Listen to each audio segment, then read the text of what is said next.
হাই everyone, ডিউটিলৈ গৈ আছোঁ আৰু টমটমত মানুহজনে ইমান ধুনীয়া গান লগাই থৈ দিছে। এই গান উপভোগ কৰি এতিয়া মই গৈ আছোঁ।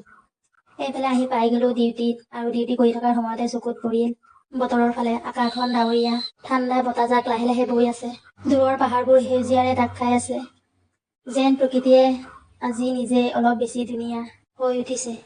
এই ব্যস্ত জীৱনৰ এনেকুৱা দৃশ্যবোৰেই মনটো অলপ শান্তি কৰি দিয়ে।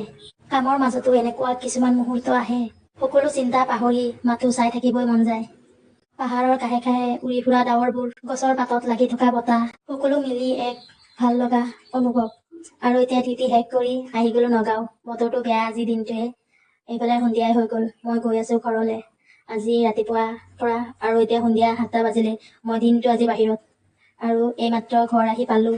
ল'ৰা দিনটো আইতাকৰ লগত আছিলে আৰু তাৰ কাৰণে লৈ আহিছোঁ পেৰা। এতিয়া তাক ভাবিছোঁ ফাৰ্ষ্টত খাব দিম। এইফালে তাক খাব দিলোঁ। বাই বাই, নেক্সট ভিডিঅ'ত আকৌ লগ পাম।